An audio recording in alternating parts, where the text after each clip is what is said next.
अहो एखादी लग्न झालेली बाई जर कुंकू लावत नसेल ना तर ती सुवासीन शोभत नाही.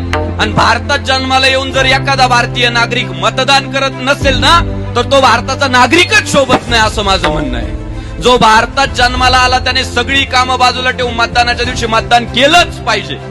ते काही नेत्याच्या कार्यकर्त्यांचं काम नाही, फक्त तुमची आमची सगळ्यांची जबाबदारी आहे. अहो खुशाल निवडणुका झाल्या दुसऱ्या दिवशी पेपरला येतं त्या गावातून 30% मतदान झालं, 35% झालं, 40% झालं, 60% लोक गेले कुठं होते? कोण फिरायला गेलं, कोण पावडर मारायला गेलं, कोण लग्नाला गेलं, बारशाला गेलं. अरे बंद करा हे. बँकेत तासून तास उभे राहतो आपण, कधी कधी चूक नसताना पोलीस स्टेशनला 12-12 तास बसून राहावं लागतं चौकशीसाठी. मतदान करण्यासाठी 1.5 तास रांगेत उभं राहू शकत नाही आपण. भारताचं भविष्य अवलंबून आहे त्याच्यावर. पार गावात जे मारायला टेकलंय त्याला सुद्धा मतदान केंद्रावर घेऊन जा. मेलं तर मरू द्या ना मतदान केंद्रावर, त्याचा पुतळा बसवू आपण लोकशाहीसाठी शहीद.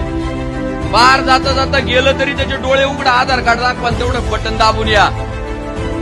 100% गावातलं मतदान झालं पाहिजे, 100%.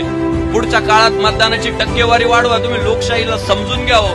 अनेकांनी रक्त सांडलं ना आपल्याला राजा केला, मतदार राजा झालो आपण. राजा मतदानाला जात नाही, मग भिकारीच ना हा.